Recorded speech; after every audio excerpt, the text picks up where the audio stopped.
자, 오늘은 이제 공부할 주제가요. 정책론 중에서 조세 정책부터 보도록 하겠습니다. 이제 여기서는 이제 두 문제 정도 보통 많이 나오면 구성이 되고요. 일단 조세 분류라고 하는 거예요. 세법에서 이제 공부를 하게 되는 그런 개념 중에 하나가 되겠습니다. 자, 최근에 두 문제가 구성이 됐었고요. 자, 일단 취득 단계, 보유 단계, 양도 단계라고 하는 거 세 개로 대별을 하게 됩니다. 그래서 이 취득 단계에서 내는 세금이라고 하는 게 취득세라고 하는 것이 있겠고요. 지방교육세, 농어촌 특별세 이런 것들이 주된 이슈가 됩니다. 등록면에서는 약간 논란의 소지가 있는 부분이고요. 그래서 취득세, 지방세 일종이 되겠습니다. 이것의 부가세로서 지방교육세하고요, 농어촌 특별세라는 개념이 있게 될 것이고, 요거는 이제 세법에서도 이슈가 되고요. 그 다음에 공인중개사법에서도 포인트가 되게 됩니다. 그래서 공인중개사법에서 논의했던 주제 중에 그런 게 있었죠. 바로 확인 설명이라고 하는 것에서 기본 확인사항과 세부 확인사항으로 대별해 볼 수 있다. 세부 확인사항에서 실상벽환이라고 해서 실제 권리관계 내 외부 시설물의 상태, 그 다음에 벽면 도배 있었고요. 환경 조건, 일조, 소음, 진동 등이 있게 됩니다. 그 중에서 지금 이제 취득 단계 관련해서 마지막 취득 시 부담자 기본 확인 사항 중에서 대상 물건의 표시, 관리 관계, 공법상 이용 거래 규제 있었고요. 그 다음에 입관비라고 하는 거, 거래 예정 금액, 마지막에 취득 시 부담할 조세의 종료세율 해서 그때 나오는 예시값이 취득세와 지방교육세, 농어촌 특별세라고 하는 것이 있게 됩니다. 그래서 이 중개사법 할 때도 이슈가 되고 세법 할 때 당연히 이슈가 되고 학계론에서도 이슈가 되는 게 취득 단계에서 내는 세금, 취득세, 지방교육세, 농어촌 특별세라고 하는 것이 있겠고요. 그 다음에 재산세하고 종부세라고 하는 것이 보유 단계에서 내는 세금, 그 다음에 같이 이제 가끔 나오는 것 중에 하나가 지역자원시설세라고 하는 것도 있을 수가 있겠고요. 양도 단계에서 내는 세금이 양도소득세 등 이렇게 구분을 합니다. 그래서 어찌됐든 간에 이제 세법에서도 취득 단계에서 내는 세금 아닌 거, 또 보유 단계에서 내는 세금 아닌 거, 요 정도를 묻는 주제가 되겠고요.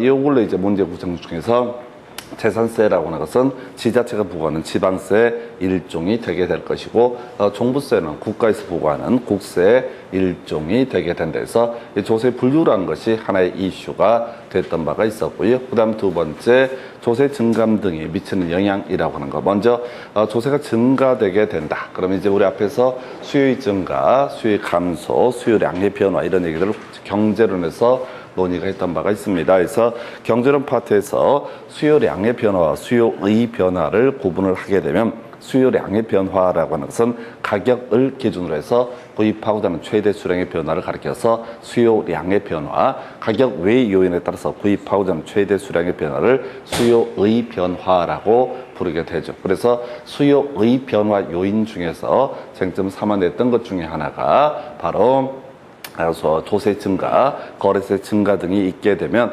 비자 중간에 상대적으로 수요가 감소하게 된다. 수요가 감소하게 되면 가격도 하락하는 모습 이렇게 갈 테고, 여기까지 이제 기본적으로 던져주는 지문이에요. 자, 이에 비해서 조세가 감소하게 되면은 당연히 수요가 증가하고 그 다음에 가격은 상승하는 모습. 실제 시험 문제 출제 포인트가 되는 것은 소위 이제 조세 증가에 따른 경제적 순손실의 문제.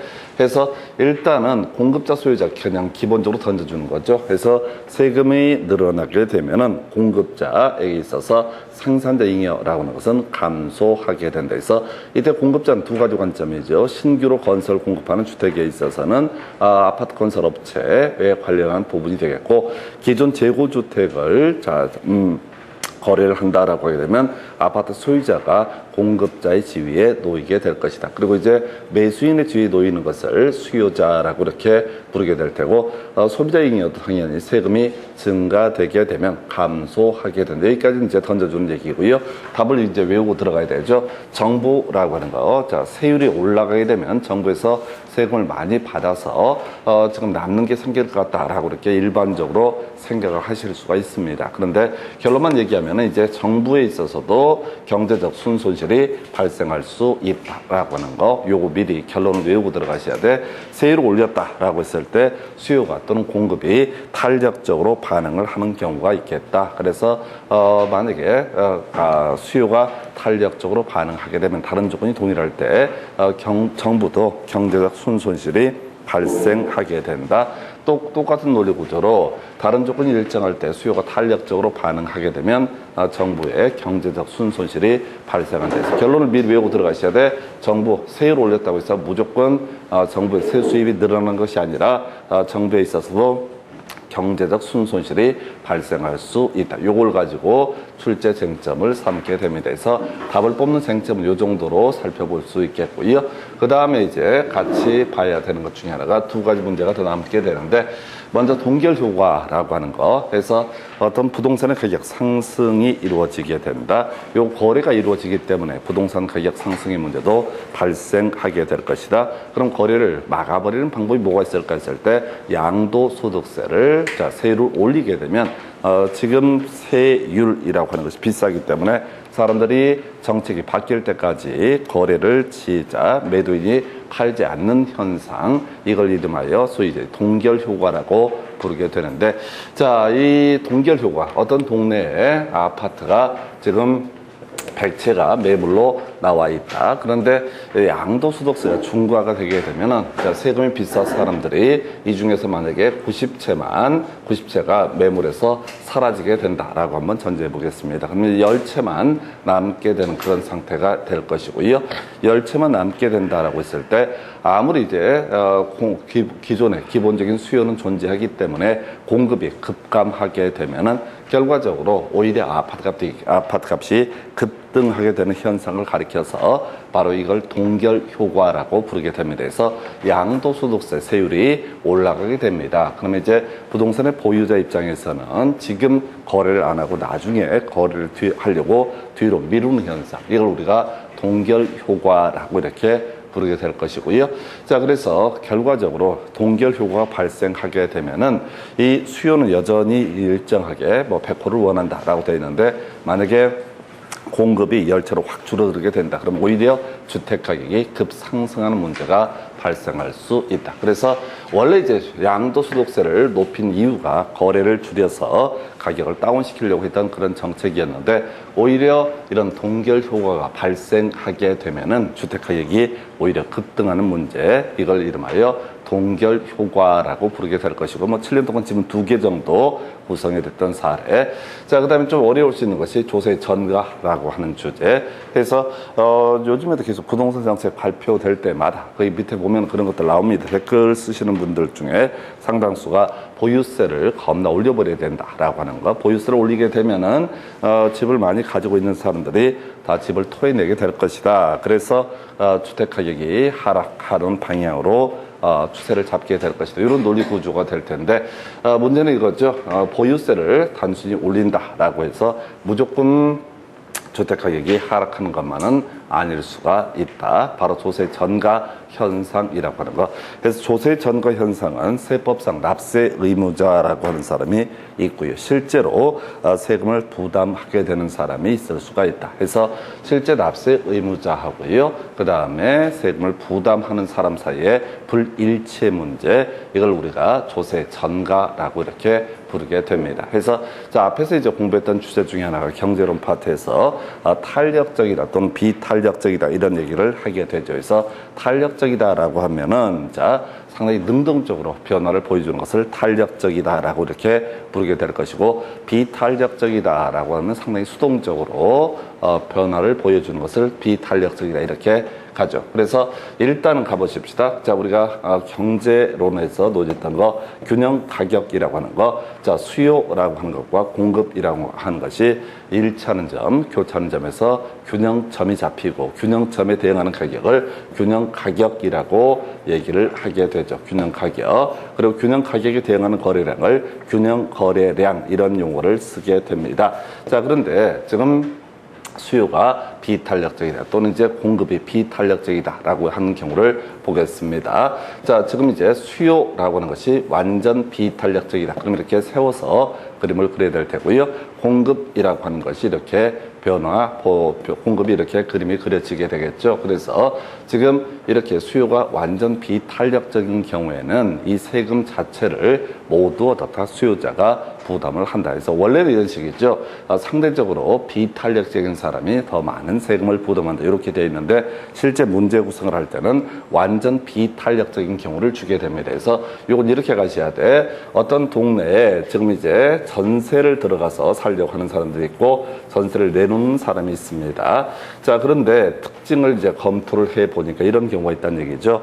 자, 공급은 뭐 평균적인 모습인데 수요가 완전 비탄력적이다. 그럼 수요자가 오도 가도 못하는 그런 상황에 처하게 됩니다. 자, 그래서 어떤 공급자에게, 자, 주택의 소유자에게 세금의 재산세 등의 부과가 되게 되면 갑자기 재산세를 안 내다가 재산세를 갑자기 부과하는 경우가 있다. 1,000만 원을 이제 재산세를 부과를 시켰다라고 했을 때 문제는 이거죠. 이 동네의 특징들이 자 지금 매물이 없어가지고 전세 들어갈 집이 없어가지고 수요자가 1km 한 줄 서 있다. 그랬을 때 어쩌다 한 집이 전세 매물로 등장을 하게 되면 수많은 수요자들이 다 줄을 서서 서로 이 집에 새들어 살겠다고 얘기를 할 것이다.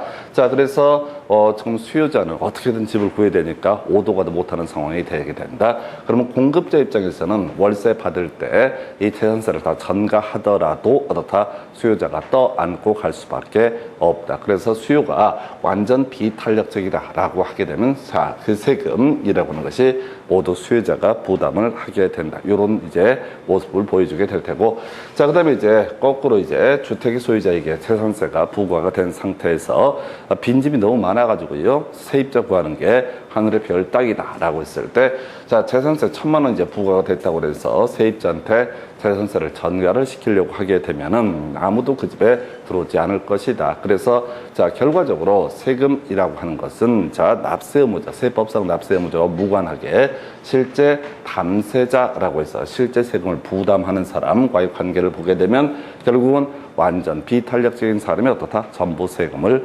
부담하게 된다. 그래서 제일 어려운 주제가 아마 될 거예요. 그래서 바로 비탄력적인 경우 그 사람의 세금을 실질적으로 부담을 하게 된다. 그래서 재산세 같은 보유세를 무조건 올린다고 해서 단순하게 집값이 떨어지고 그렇게 이제 가는 문제만은 아니라는 거죠. 그래서 지금 또 전세 대란 이런저런 논의들이 얘기들이 있습니다. 뭐 실제는 어쩐지 모르겠는데 그렇게 바람을 잡고 있어요. 만약에 전세 대란이 있다. 그래서 사람들이 자 새 들어 살 집을 구하지 못하는 상태가 되게 된다. 그럼 전세가라든가 월세 가격이 급등을 하더라도 떠안고 갈 수밖에 없다. 이걸 이제 우리가 정리하게 되면 완전 비탄력적인 사람이 전부 세금을 부담한다라고 해서 원래대로 치면 이런 식이죠. 가격 탄력성이 낮은 쪽이 세금을 더 많이 부담한다. 이렇게 이제 가게 될 텐데 그럼 논란의 소지가 복잡하니까 특수한 경우를 가지고 상정을 하게 됩니다. 그래서 수요가 됐든 공급이 됐든 완전 비탄력적인 자가 더 전부 세금을 부담을 하게 된다. 그래서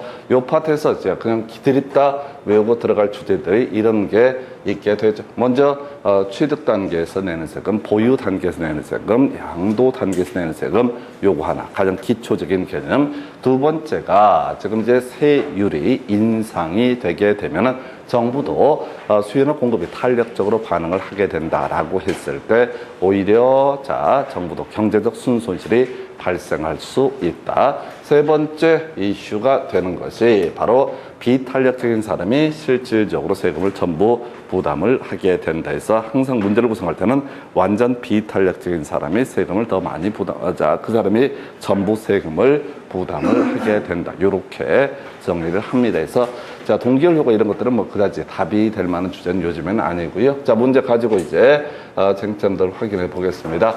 자 부동산 관련 조세 중에서 국세이면서 보유과세, 누진세 유형에 해당하는 것을 모두 고르셔서 이건 세법액이랑 같이 하죠. 그래서 지금 이제 지방세라고 하는 것이 세 개가 있죠. 취득세, 등록면허세, 재산세라고 하는 것은 지방세에 해당이 되게 됩니다. 해서 취득세, 재산세는 지방세에 해당이 되게 될 것이고 지금 이제 국세는 종부세, 상속세, 양도소득세 등이 있게 될 테고 이 중에서 보유 단계에서 내는 세금은 종부세 해당이 되게 됩니다. 그 위에 뒤에 누진세라고 하는 것은 이런 논리 구조죠. 과세 표준이 크면 클수록 더 높은 세율을 적용하게 되는 것을 뭐라고 그런다? 누진세라고 부르게 됩니다. 그래서 결국은 이제 이 문제에서 포인트는 보유세이면서 국세가 뭐냐라고 하는 거. 보유세이면서 국세는 종부세가 되게 될 테고, 그다음 보유세이면서 지방세에 해당하는 것은 재산세, 이렇게 해석을 하게 됩니다. 그래서 자 29회 때는요, 자 종부세라는 주제를 가지고 쟁점을 삼아냈고요. 그다음 문제. 자, 부동산 관련 조세에서 과론에 들어갈 내용은 옳은 것은 해서 보유 단계에서 내는 국세라고 하는 것은 종부세라고 하는 것이 될 테고요. 보유 단계에서 내는 자 지방세라고 하는 것은 재산세라고 하는 거. 그게 양도 단계에서 내는 세금이라고 하는 거. 바로 양도 단계 내는 세금 중에는 양도소득세라고 하는 거예요. 그래서 결국 이제 이 문제 같은 경우는 29회 문제를 약간 업그레이드를 시킨 거예요. 그래서 29회 문제만 똑바로 풀고 있어도 자 종부세는 개나 소나 다 맞출 수가 있는 그런 문제가 될 테고요. 당연히 자 보유 단계 내는 지방세, 재산세 얘기 나와야겠고요. 그다음에 뭐 처분 단계에서 양도소득세는 뭐 그다지 큰 문제가 되지 않을 겁니다. 그래서 자 지금 이제 조세 정책론 관련해서 이슈가 됐던 거, 자 취득 단계, 보유 단계, 그다음에 양도 단계에서 내는 세금의 종류라고 하는 거, 세법에서 다룰 주제를 여기서 한번 구성을 했었고요. 그 다음에 이제 검토 드리게 될 주제가 부동산 조세 정책 등 틀린 것을 고르시오라고 해서 1번 정부 토지 이용을 특정 방향으로 유도하기 위해서 정부가 토지 보유세를 부과를 할 때 토지 용도와 관계없이 동일한 세금을 부과한다 해서 좀 유치하게 문제 구성을 했습니다. 그래서 만약에 어떤 토지를 주거 용지로 쓰고자 한다, 국가적인 정책으로, 그러면 주거 용지에 대해서는 낮은 세율을 적용을 하면 될 것이고요. 만약에 공업 용지로 쓰고자 한다, 그럼 공업 용지로 쓰겠다는 사람에게는 낮은 세율을 적용을 하면 될 것이다. 그래서 이건 뭐 외우고 자시고 할 문제도 아니고요. 그래서 상식의 문제로 보시면 되겠습니다. 그래서 토지 이용을 특정 방향으로 유도하기 위해서는 당연히 그 용도에 따라서 세율을 달리 적용을 하면 될 것이고요. 자, 그 다음에 2번 질문이요. 임대주택의 재산세가 중과가 되게 되면 증가된 세금은 장기적으로 임차인에게 전가될 수 있다. 조세 전가라고 하는 거, 누구한테 들어간다? 비탄력적인 사람에게 조세가 전가되게 된다. 그래서 이거 먹고 그래야 된다 이런 얘기는 아니고, 그럴 수도 있고 이럴 수도 있다라고 하는 거에서 지금 납세 의무자는 임대인이 될 테고요. 그 다음에 실질적인 담세자는 임차인이 되는 경우도 있다. 자, 그 다음에 3번 주택의 보유세 감면이라고 하는 것은 자가 소유를 촉진할 수 있다. 세금을 깎아주게 되면 사람들이 집을 살 수도 있다. 뭐 이런 식의 논리 구조죠. 그래서 최소한 보유세가 증가하는 것보다는 지금 보유세 감면되는 것이 자가 소유를 촉진하는 그런 원인이 될 수 있다. 4번 매번 나오는 질문이죠. 취득세율을 낮추게 되면은 수요가 증가할 수 있다. 세금이 작아지니까 다른 조건이 동일하다고 했을 때 수요가 증가할 수 있다. 그래서 앞에서 수요량의 변화, 수요의 변화라는 개념, 수요량의 변화라고 하는 것은 가격을 기준으로 해서 구입하고자 하는 최대 수량의 변화를 수요량의 변화, 이에 대해서 수요의 변화라고 하는 것은 가격 외 요인에 따라서 구입하고자 하는 최대 수량의 변화. 자, 취득세 같은 세금이 낮아지게 되면 아무래도 수요가 증가하는 원인이 될 수가 있겠고요. 그 다음에 5번 질문, 공공임대주택의 공급 확대는 임대주택의 재산세가 임차인에게 전가되는 현상을 완화시킬 수 있다 해서, 자 결과적으로 뭐냐면 우리가 조세 전가라고 하는 거, 조세 전가, 누가 자 비탄력적인 사람이 더 많은 세금을 부담을 하게 된다라는 개념이 조세 전가의 핵심이 될 테고요. 그러면 자 탄력성을 부여하면 조세 전가 현상이 완화될 수 있다. 지금 공공임대주택을 공급을 하게 됩니다. 자 기존에 공급 안 하다 새롭게 공급을 하게 되면 세입자들한테는 선택지가 있죠. 그래서 그러면 당연히 딴 데로 갈 수가 있다. 즉 탄력성이 증가되게 될 것이고, 탄력성이 증가되게 되면은 이렇게 조세 전가 현상이라고 하는 것이 완화될 수가 있다. 그런 식의 논리 구조고요. 그래서 답은 뭐 좀 쉽게 구성이 됐었고, 나머지 조세 전가 얘기, 그 다음에 세율의 변화에 따라서 수요 또는 수요의 증가 또는 감소 등에 관한 쟁점들 구성이 되고 있습니다. 그래서 답은 1번. 자, 그 다음 주제 보겠습니다. 자, 부동산 조세 등에 관한 설명, 옳은 것을 고르시오라고 되어 있습니다. 자, 소유자가 거주하는 주택에 재산세 부과되게 되면은 이때 세금이 증가되게 되면 수요는 감소하게 될 것이고, 수요가 감소하게 되면 가격은 하락하게 될 것이다 라고 하는 것. 1번 틀리게 구성이 됐고요. 2번 비슷한 질문 나와 있었죠. 임대주택에 재산세를 부과하게 되면은, 자, 임대주택의 공급은 오히려 감소하는 원인이 되겠죠. 그래서 자, 공급의 증가, 공급의 감소라고 하는 거, 자, 바로 가격 외 요인에 따라서 공급하고 다른 최대 수량의 변화를 가리켜서 공급의 변화라고 부르게 될 것이고, 이렇게 자, 재산세, 세금이 추가적으로 부과가 되게 되면 공급은 오히려 돈이 안 되기 때문에 감소될 가능성이 높다. 공급이 감소되면 임대료는 상승하는 모습을 보여주게 될 것이다. 그래서 2번도 틀렸고요. 취득세를 낮추게 되면 수요가 증가한다. 이렇게 가야 될 것을 아까 나왔던 질문과 반대로 구성을 하고 있고요. 4번 주택 공급의 동결 효과라고 하는 것은 가격이 오른 주택의 소유자가 양도소득세를 납부하기 위해서 주택의 처분을 적극적으로 추진함으로써 공급이 증가하는 효과에서 틀렸죠. 자, 주택 공급의 동결 효과라고 하는 것은 주택 세금이 올라갔을 때 처분을 뒤로 미루는 현상, 그래서 오히려 주택 가격이 급상승하게 되는 현상을 주택 공급의 동결 효과라고 부르게 됩니다. 자, 5번 질문, 이제 경제론익이 얼마나 숙달이 되어 있는가를 따져 묻는 문제죠. 자, 공급의 가격 탄력성이 0이다라고 이렇게 되어 있습니다. 그럼 이제 공급이 어떻다? 완전 비탄력적이다라는 표현, 공급이 완전 비탄력적이다라고 이렇게 전제가 되게 됩니다. 자, 그럼 이제 부동산 조세 부과 시 토지 소유자가 전부 세금을 부담한다 해서 지금 토지라고 한정을 하고 있거든요. 토지에 대한 공급의 가격 탄력성이 완전 비탄력적이다. 공급자가 오도 가도 못하는 상황이다. 그러면 당연히 이때는 공급자가 전부 세금을 부담한다. 이때 토지의 공급자가 누구냐라고 했을 때 기존 토지 소유자가 뭐가 된다? 바로 기존 토지 소유자가 공급자가 되게 됩니다. 표현상의 문제예요. 그래서 다시 공급의 가격 탄력성이 0이다. 해서 우리가 이제 논의할 때 이런 식이었었죠.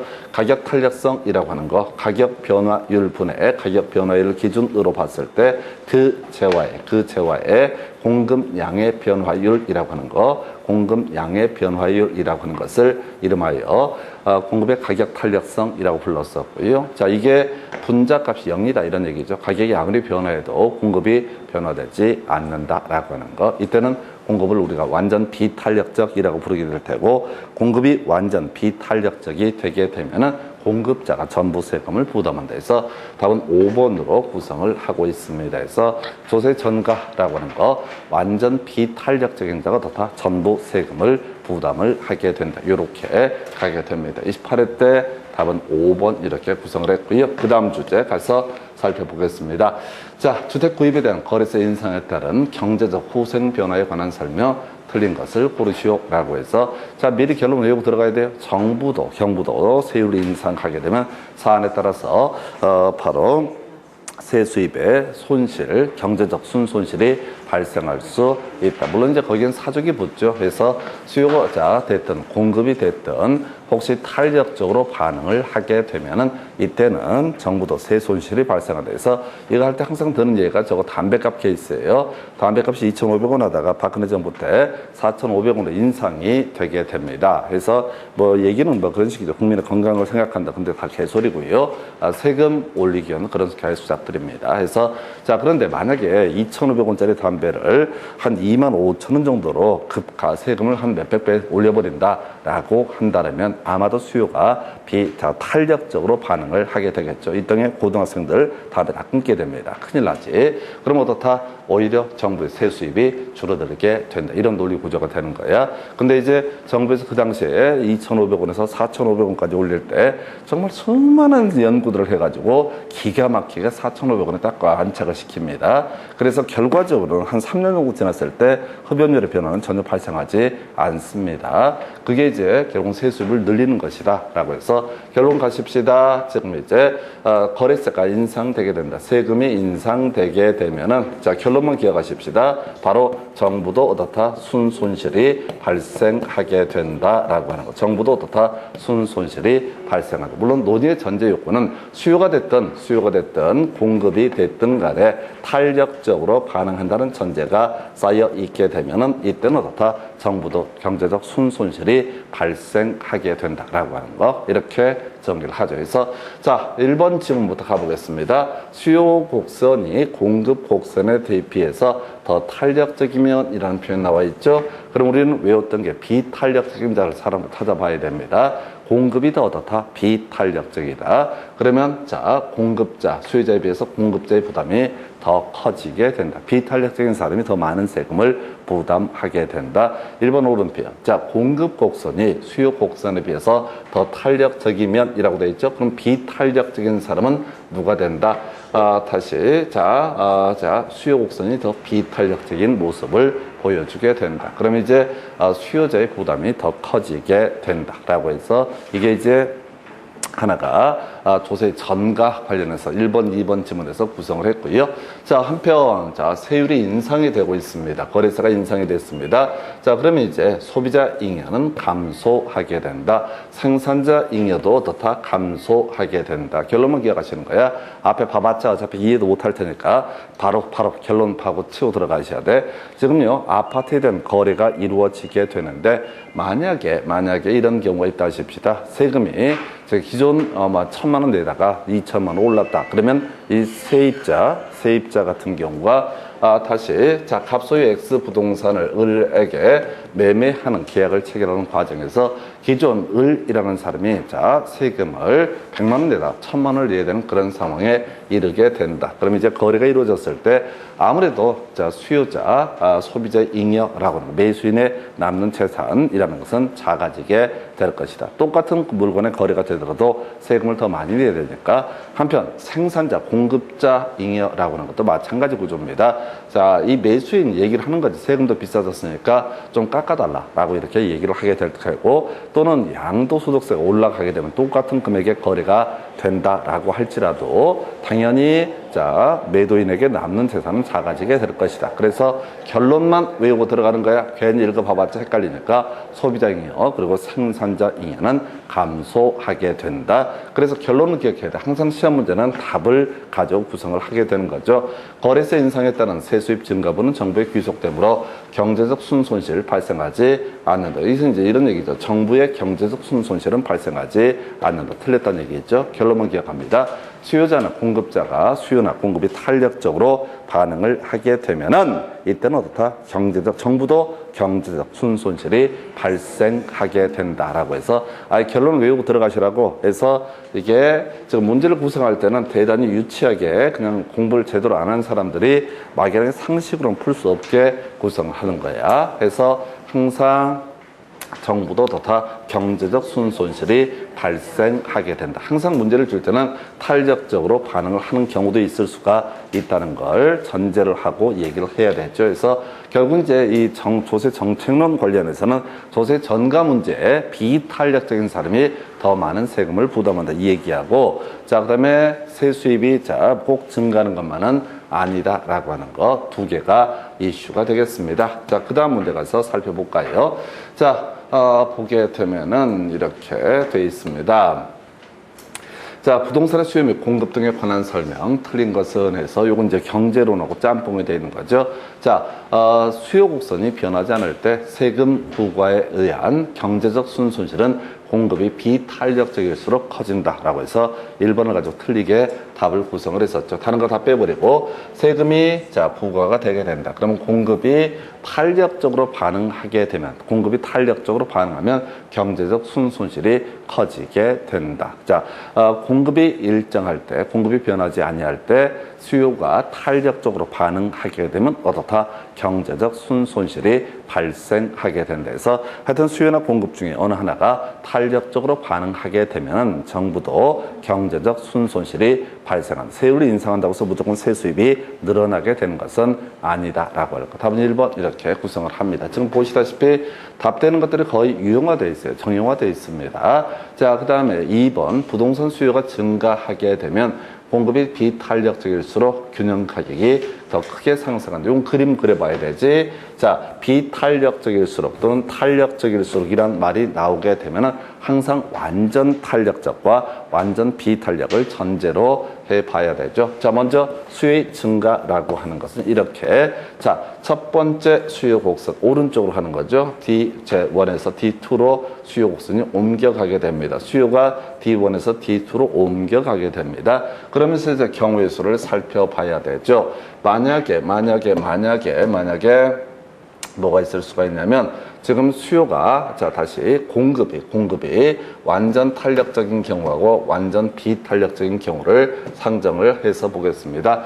자, 먼저 공급이 완전 탄력적이다라고 하는 것, 그다음에 그림이 좀 마음에 안 드는데 공급이 완전 비탄력적이다라고 하는 것, 두 가지 경우의 수를 가지고 살펴봐야 되죠. 그래서 요렇게 그려야겠구나. 자, 먼저 공급이 완전 탄력적이다라고 하면 가격은 어떻다? 전혀 변화가 없다.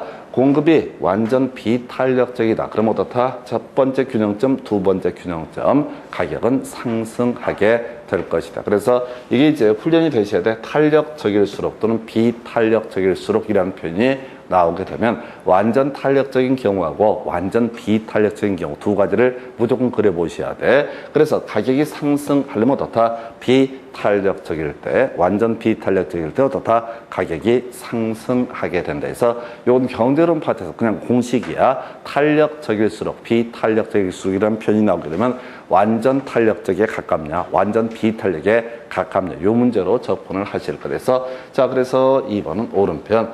자, 그 다음에 이제 용도 변경을 제한하는 법규가 강화될수록 공급은 비탄력적이 되게 된다. 해서 자, 볼까요? 자, 우리가 그린벨트 해제권을 얘기를 하죠. 해서 지금 어떤 토지에 대해서 자, 토지용 규제가 강화가 되게 된다. 아파트 못 짓게 그린벨트 등으로 묶게 된다라고 한번 하게 되면 당연히 공급은 어떻다? 감소하는 모습, 비탄력적인 모습이 되게 될 것이다. 그래서 오른편 구성을 했고요.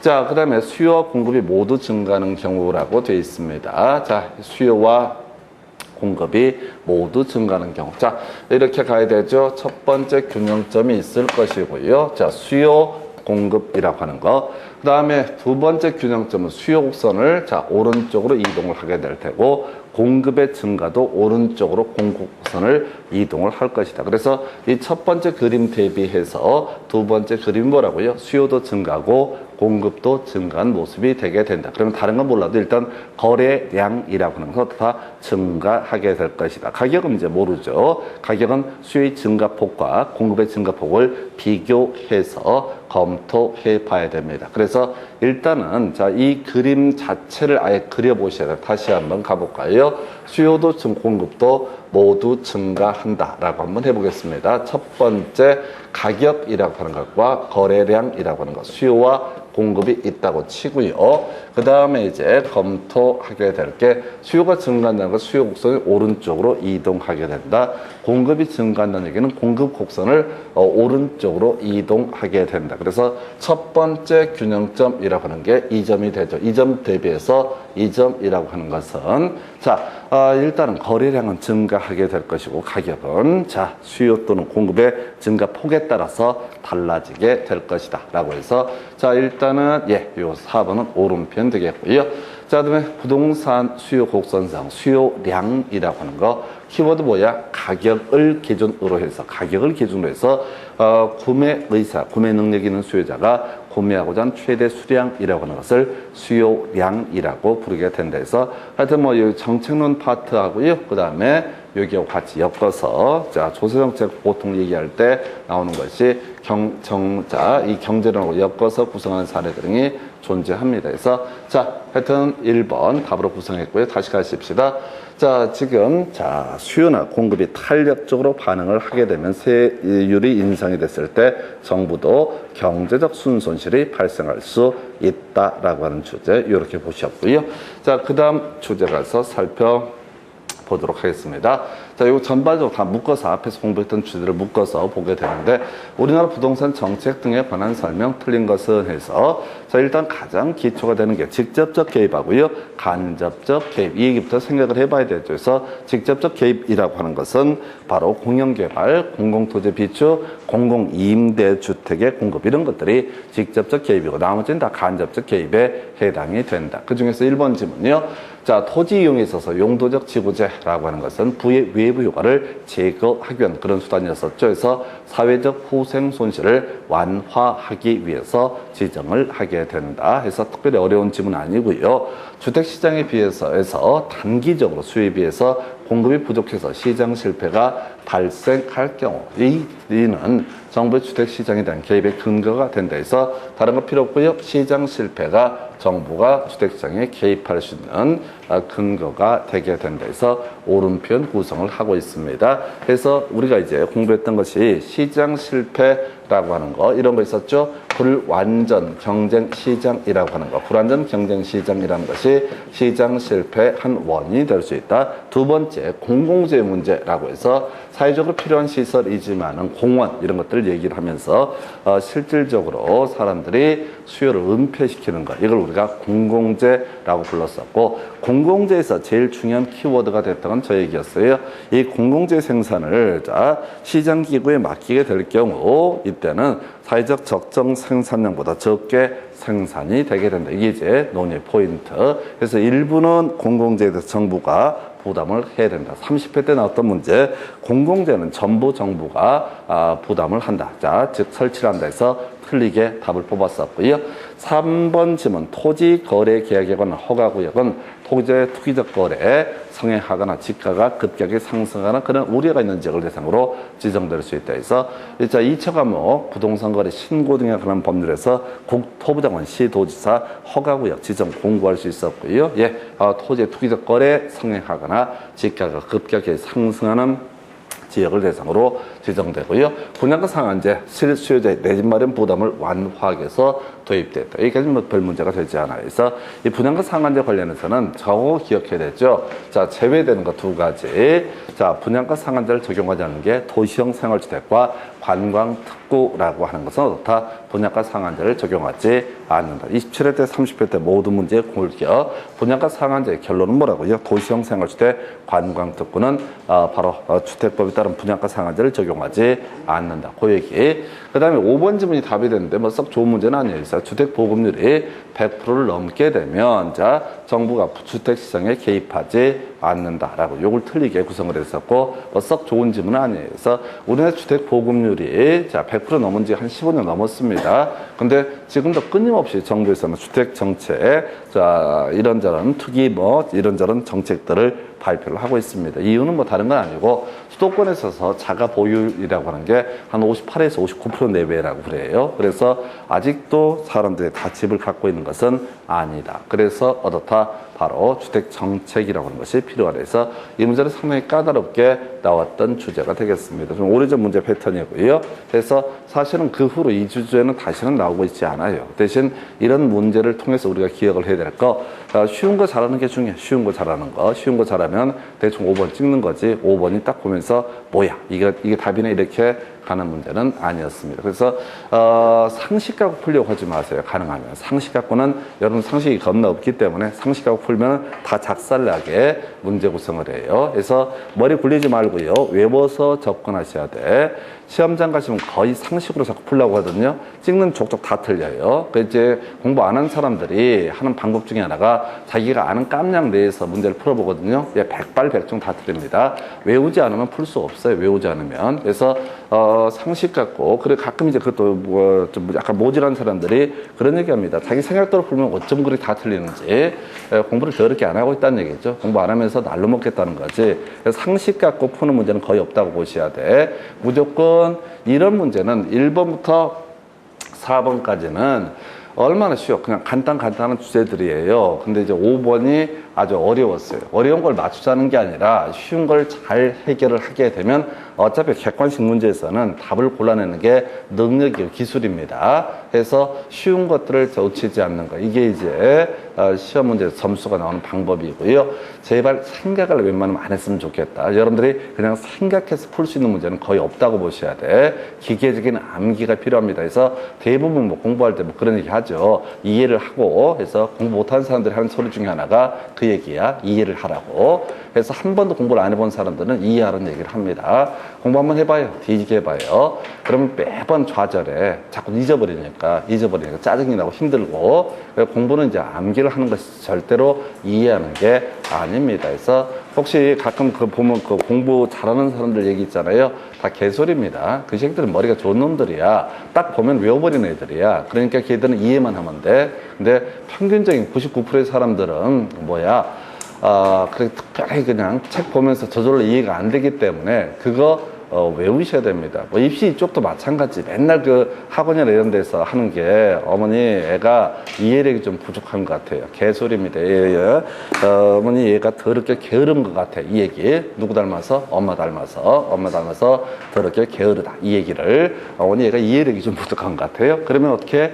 그거 이제 욕인지도 모르고 또 매우 행복해 하죠. 그래서 하여튼 단순 암기 영역이고요. 앞에 4개는 외울 수가 있고 5번째는 개떡 같은 문제야. 그래서 결국은 이건 찍는 문제지 푸는 문제가 아니다. 그래서 객관식이라는 시험의 특징 자체가 뭐냐면은 기본 4개, 3개, 4개를 쉽게 줍니다. 대신 그게 양들이 많아서 돌아서면 잊어먹고 문제 하여튼 그렇다 치고 그리고 뭐 공부할 때 제발 뭐 몇 시간씩 하지 마요. 물론 하지도 않을 거 알고 있지만은 제가 요 근래 데이터를 좀 찾아봤어요. 사람이 집중할 수 있는 시간이 얼마나 될까 했을 때 초등학교 학생들 15분 정도, 저학년은 15분 정도, 그 다음에 한 4학년에서 5, 6학년은 한 30분까지 된다라고 보여지고, 뭐 이제 중학생 넘어서게 되면 거의 1시간 정도까지 집중을 할 수 있다. 뭐 그런 데이터가 있더라고.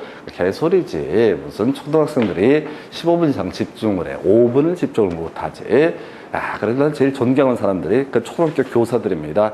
내 새끼도 아닌데 확 죽여버리고 싶은데 그걸 참고 버티는 거 보면서. 그럼 이제 또 다른 데이터를 찾아보니 그런 게 있어요. 직장인들이 집중할 수 있는 시간이 몇 분이 되느냐? 22분이랍니다. 그래서 내가 내 결론을 내렸어. 우리 수험생들이 복덕방 학원의 수험생이 집중할 수 있는 시간은 얼마나 될까? 딱 10분에서 15분 정도. 초등학교 저학년 레벨 정도밖에 되지 않는다. 뭐 기분 나빠도 어쩔 수 없어요. 그래서 하여튼 제가 요즘에 뭐 좀 연구를 하고 있는데 어떻게 하면은 이 관심도 없고 따분해하는 사람들한테 뭐 맨날 필기에 뭔가 하는 것처럼 하지만 실제로 집중이 안 되는 이 인생들을 위해서 어떻게 할 것인가. 근데 먹고 살아야 되니까 점수가 나와야 되잖아요. 점수가 나오려면 집중을 시키는 방법이 뭘까 해서 내린 결론이 허트 학습법에서 15분 단위로 수업을 끝내겠다. 이게 요즘의 결론이야. 그래서 요거를 15분에 한 번씩 때리는 거야.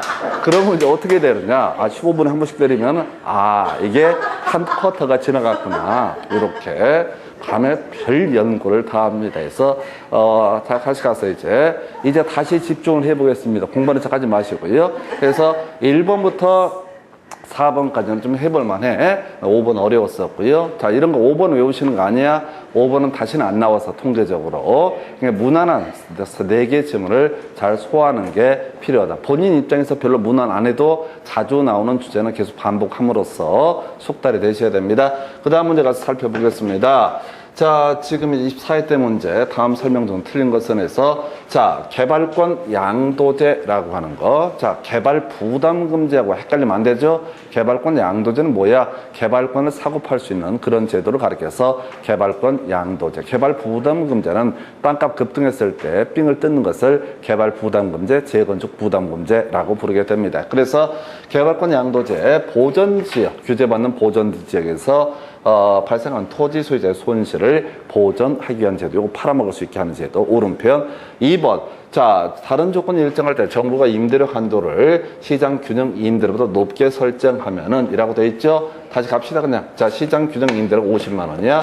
근데 정부에서 60만 원 이하로 4배입자 이 임대를 받아라 라고 설정을 하게 되면 시장에 아무런 영향을 미치지 않는다 라고 되겠죠.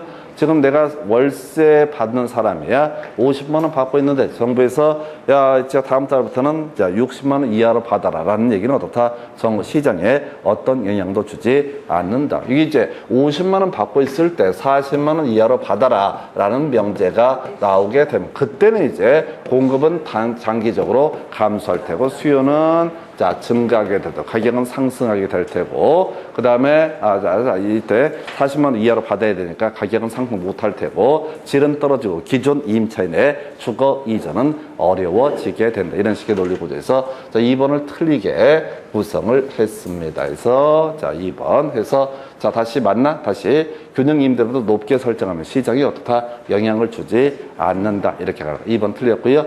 헨리 조지라는 학자는요, 토지세를 제외한 모든 조세를 없애고 정부의 재정은 토지세만으로 충당하는 토지 단일세를 주장을 했다라고 해서 그러니까 지금 우리가 수많은 뭐 소득세니 뭐 이런 저런 것들로 세금이 분화가 돼 있는데 그냥 토지세 땅 가지고 있는 사람한테 세금 뜯어내게 되면 지가 알아서 어떻다 월세를 받든 뭘 하든 간에 이걸로 충족할 것이다. 뭐 이런 얘기 있었고요. 자, 공공토지 비축 누가 한다고 그랬어요? 자, 실질적으로 토지주택공사가 한다고 그랬었고요. 자, 정부가 토지를 매입하는 보유하고 있다가 적들한테 이를 매각하거나 공공용으로 사용하는 제도. 그래서 최근 문제에서 29인가요? 자, 누가 관리한다? 한국토지주택공사가 이 관리를 하게 된다라고 했던 게 공공토지 비축제도. 5번 어렵지 않습니다. 부동산 개발에서 수용 방식의 문제점 중 하나는 토지 매입과 보상 과정에서 발생하는 사업 시행자와 피수용자 사이의 갈등이다. 오른편 중요치 않고요. 답은 2번. 그 다음 문제 가서 살펴보겠습니다. 자, 정부가 시행 중인 부동산 정책에 관한 설명 옳은 것은 이렇게 돼 있습니다. 그래서 자, 먼저 부동산 가격 공시제도 머릿속으로 외워야 돼. 자, 토지 관련해서 가격 체계 뭐가 있었어요?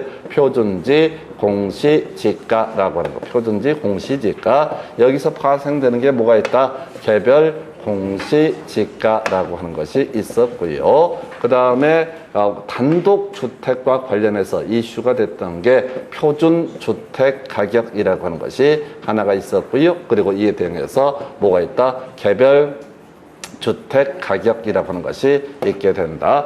공동주택과 관련해서는 정부에서 그냥 공동주택 가격이라고 하는 것을 결정 공시를 하게 된다. 이거 이제 이쪽을 누가 하고 국토교통부장 개별 들어가 있으면 누가 한다? 시장, 군수, 구청장이라고 할 거. 요 책임은 갖고 30회 한 문제가 구성이 됐었고요. 이 부동산 가격 공시법은 나중에 따로 공부할 주제이긴 한데 어찌됐든 출제 포인트. 자, 그래서 시군구청장 공동주택 가격을 공시하기 위해서 틀렸다고요.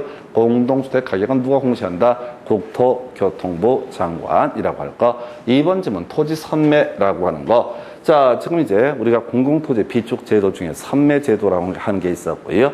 허가구역 안에서 토지거래가 신청을 한 자에 대해서 국가, 지자체, 공사 등이 우선적으로 협의 매수하는 제도라고 해서 틀렸죠? 강제로 수용력이 틀렸습니다. 그래서 선매협에서는 그냥 협의 매수하는 것이고 이 매도인이 선매 절차에 협조를 하지 않게 되면 그냥 허가나 불허가 처분의 문제로 넘어간다 해서 제일 전형적인 문제죠. 그래서 선매협에서 강제 수용 틀리게 구성하는 질문. 자, 부동산 거래 신고 30일인데 별로 중요한 거 아니고요.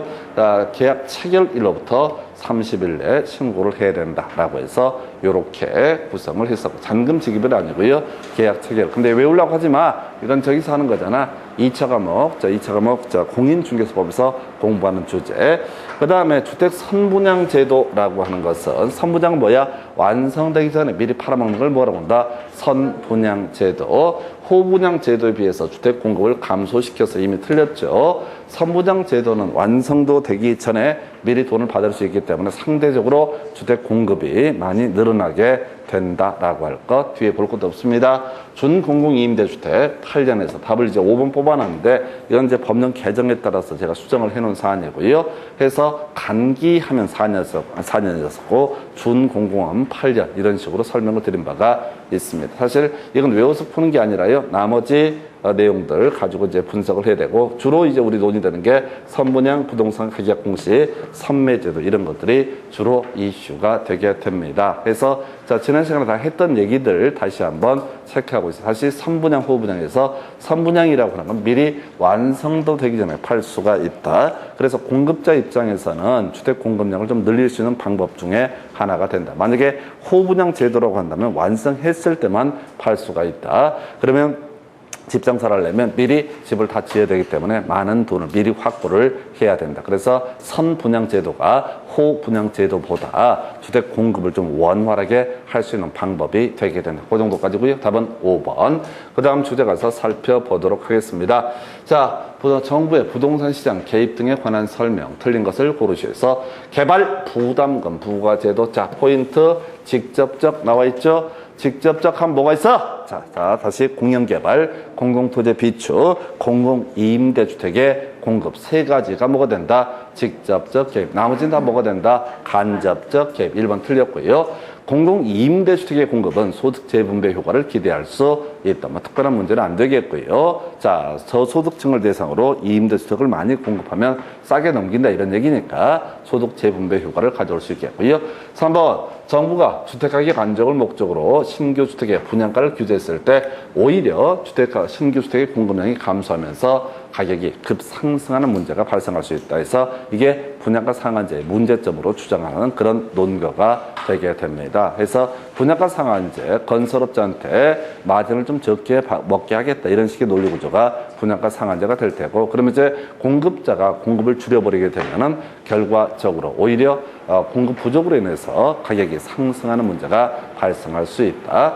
자, 그 다음에 정부 시장에서 어떤 원인으로 인해서 자원의 효율적 배분은 실패하는 현상을 시장 실패 두 가지 있다고 그랬어요. 불완전 경쟁 시장 얘기하고 공공재 부족 문제 이런 게 시장 실패였어. 그 외에도 정부가 시장에 개입하는 근거 중에 하나가 외부 효과라는 주제도 있었죠. 그래서 그 정도. 5번 토지 수용과 같은 시장 개입 수단에서는 비슷한 질문 아까 나왔었는데 토지 매입과 보상 과정에서 갈등이 발생하기도 한다 해서 답은 1번에서 자 직접적 개입, 간접적 개입 이런 것들은 절대 틀리시면 안 됩니다. 그래서 직접적 개입 3개밖에 없었죠. 공영개발, 공공임대주택의 공급이라고 하는 거. 그 다음에 이제 지금 공공토지의 비축. 공공토지의 비축 방법은 수용제도와 선매제도 등이 존재한다. 선매제도에서는 절대로 마지막 선매가 이루어지지 않았을 때 수용을 할 수 있는 것은 아니고 단순히 허가나 불허가의 문제로 넘어가는 것이다. 이렇게 설명을 드렸습니다. 답은 1번. 그 다음 주제 가서 보겠습니다. 자, 부동산 정책 등에 관한 설명, 옳은 것은 해서 개발이익 환수제라고 하는 거. 자, 상당히 긴데요. 자, 우리가 외워야 했던 것이, 자, 재건축 부담금하고요. 재건축 부담금하고 개발 부담금. 기니까 다 외울 수는 없어도 알아야 될 단어. 자, 정상지가 상승분을 초과해서 발생하는 이득. 이걸 우리가 가리켜서 개발 부담금. 또 재건축을 통해서 자, 정상주택 가격 상승분을 초과해서 얻게 되는 그 이득을 재건축 부담금. 그래서 상당히 어려워요. 그래서 물가 상승분이 아니라 정상지가 상승분. 재건축 부담금 뭐라고요? 정상주택 가격 상승분을 초과해서 얻게 되는 이득을 개발 부담금이나 재건축 부담금으로 부과를 하게 되는 거죠. 도시군 관리계획이라고 하는 거 우리가 이제 공법에서 겁나 많이 공부하죠. 건폐율과 용적률과 용도적 높이 제한을 규제하기 위한 계획을 도시군 관리계획. 그래서 기본적 공간구조 장기 발전 방향은 도시군 기본계획에 관한 정의가 됩니다. 그래서 우리 공법 하실 때, 국토기획법 하실 때 도시군 기본계획 사실 2개밖에 안 외웠습니다. 5년마다 재검토 얘기 하나고요. 두 번째가 자 바로 수도권에 속하지 않냐고 광역시와 경계를 같이 하지 아니한 인구 10만이야. 이런 세 가지 조건을 모두 갖추면 기본계획 수립하지 아니할 수 있다. 그런 주제들이 있었어요. 그래서 2번 지문 틀렸고요. 자, 손실보상제라고 하는 것으로서 개발 부담금 제도가 있다. 중간을 보면 안 돼. 손실보상제는 그런 식입니다. 자, 바로 수용보상금 얘기가 가장 대표적인 얘기인데요. 적법한 공권력의 행사로 인해서 피해를 입게 되는 사람에게 그 보상금을 주는 것을 손실보상이라고 부르게 됩니다. 그래서 이게 이제 손실보상과 손해배상의 문제가 있게 되는데, 다시 갑시다. 손실보상제에는 개발부담금 제도가 있다, 이런 거 없다고요. 손실보상금은 수용보상금 제도가 대표적이다. 근데 자, 지금 30페이지 문제고 겁나 어려웠어. 자, 1번 지문도 지금 정상지가 상승분 초과하는 부분에 대해서 수료자 뺏어낸다. 재건축 부담금이라고 하는 것은 정상주택 가격 상승분 초과 부분에 대해서 자, 국가가 뺏어내는 것을 재건축 부담금 이렇게 갔었고요. 자, 그 다음에 4번 주택의 마련 또는 리모델링 하기 위해서 결성되는 주택조합에는 지역조합, 직장조합, 리모델링 주택조합이 있다 해서 요걸 이제 공법을 공부했으면 겁나 쉽게 구성했던 문제죠. 주택법에서 내 집 마련의 꿈을 실현하기 위해서 주택조합 제도가 있고요. 그중에 직접 집을 지어서 분양하자라고 하는 게 지역조합, 직장조합이고 분양 받아보자. 그 다음에 리모델링 주택조합은 자, 증축 또는 대수선을 하기 위해서 하는 것을 리모델링 주택조합. 그래서 이 문제는 사실 완전 공법 문제야. 그래서 이 공법 조금 공부를 하게 되면은 날로 먹을 수 있는 문제고, 그래서 4번 이렇게 보셨고, 5번 재건축 부담금은 다른 거 빼버리고 재건축 사업에서 이렇게 가야 되죠. 재건축에서 발생하는 초과이익을 환수하기 위한 제도, 도시민 주거환경 정비 법령이 아니라 다른 법이에요. 재건축 초과이익 환수에 관한 법률에서 의해서 시행이 되고 있다. 그래서 요거 하려면 우리의 개발론 얘기 다시 한번 기억을 하겠습니다. 개발론 달동네에서 하는 사업을 뭐라고 그런다? 주거환경 개선 사업. 가운데 하는 동네에서 이걸 재개발. 평지가 뭐가 된다? 재건축. 그래서 여기 주거환경 개선 사업은 저단이라고 해서 저소득 단독주택. 그 다음에 열상이라고 해서 열악하고 상업지역, 그 다음에 양호 이렇게 가져와서 재건축 부담금은 바로 이 재건축 사업에서만 문제가 되게 되는 거다. 그래서 아주 어려웠던 문제, 일반적으로 공법 전반을 다 소화했던 그런 문제가 될 테고, 다만 2차 과목을 같이 했으면 뭐 거의 딱 떨어지는 문제가 답이 4번. 답은 쉬웠었고 나머지가 어려웠던 문제 이렇게 봅니다. 자, 여기까지 해서 정책론 이렇게 살펴보셨고, 잠시 끊었다가 다음 주제 설명드리겠습니다.